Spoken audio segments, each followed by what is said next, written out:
आप सभी लोगों को नमस्कार। उम्मीद करता हूँ कि आप लोग स्वस्थ होंगे, मस्त होंगे, खुश होंगे। सीधे हम लोग टॉपिक पर आते हैं। इसके पहले कि हम आप लोग को पृष्ठीय क्षेत्रफल आयतन पढ़ा चुके थे, ठीक है?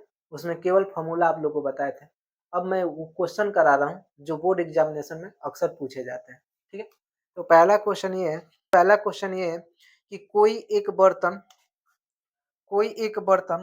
खोखले अर्धगोले आकार का है। कोई एक बर्तन है जो खोखले अर्धगोले आकार का है, ठीक? कह रहा है कि जिसके ऊपर एक खोखले बेलन अध्यारोपित है। इस पर एक खोखला बेलन को क्या कर दिया गया है? रख दिया गया है, ठीक है? इसके ऊपर एक खोखला बेलन अध्यारोपित है। कह रहा है कि इस अर्धगोले की व्यास जो होगा वो 14 सेंटीमीटर है। यानी ये जो अर्धगोला है इसकी व्यास जो है वो 14 सेंटीमीटर है और इस बर्तन की कुल ऊंचाई 13 सेंटीमीटर है, ठीक? तो कह रहा है कि इस बर्तन की आंतरिक पृष्ठीय क्षेत्रफल ज्ञात कीजिए। इस बर्तन की संपूर्ण आंतरिक पृष्ठीय क्षेत्रफल ज्ञात कीजिए। तो ये पूरी बर्तन है, ठीक है? अगर मैं बात करूं कि इसकी जो अर्धगोले की जो त्रिज्या होगा वो कितना हो जाएगा? 7 सेंटीमीटर। तो इतना कंफर्म है कि अर्धगोले की जितना त्रिज्या होगा उतना ही त्रिज्या इस बेलन का हो जाएगा। इसका भी r बराबर 7 सेंटीमीटर हो जाएगा। अब देखो, हम बोल दें कि अर्धगोले की जो लेंथ है यहाँ से यहाँ तक 7 सेंटीमीटर होगा, ठीक? और कुल यहाँ से यहाँ तक ऊंचाई 13 सेंटीमीटर है।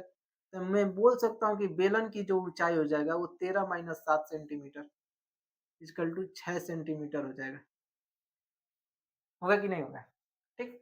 अब कह दें कि इस बर्तन की आंतरिक पृष्ठीय क्षेत्रफल ज्ञात करना है, तो बर्तन की आंतरिक पृष्ठीय क्षेत्रफल, बर्तन की आंतरिक पृष्ठीय क्षेत्रफल, इसके लिए सबसे पहले आप लोग को बेलन का क्या निकालना होगा? बेलन का CSA निकालना होगा और जोड़ना होगा किस में? अर्धगोले के CSA में, ठीक है? आपको आसानी से मिल जाएगा। तो बेलन का जो CSA होता है वो 2 पाई आर एच होता है और अर्धगोले का जो CSA होता है 2 पाई आर स्क्वायर होता है, ठीक? यहाँ से हम देखेंगे कि 2 पाई आर कॉमन है, तो 2 पाई आर हम लोग क्या लेंगे? कॉमन ले लेंगे और बच जाएगा ब्रैकेट में एच प्लस आर। तो यहाँ पर हम लोग एक काम करते हैं, 2 और पाई का मान 22/7 रख लेते हैं और त्रिज्या कितना है? 7 सेंटीमीटर। ऊंचाई कितना है? तो बेलन की जो ऊंचाई है कुल 6 सेंटीमीटर आ रहा है, ठीक है?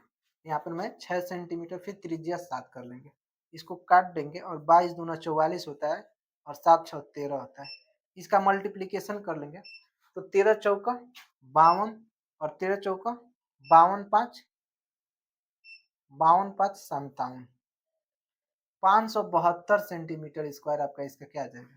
आंतरिक पृष्ठीय क्षेत्रफल आ जाएगा। तो ये आपका क्वेश्चन था जो कि पूछा भी है बोर्ड एग्जाम में। इस टाइप का क्वेश्चन पूछता है तो पहले आप लोग को फॉर्मूला अच्छे से मालूम है तो फिर आप यहाँ पर क्वेश्चन कर ले जाएंगे। इसमें कोई कठिन नहीं है और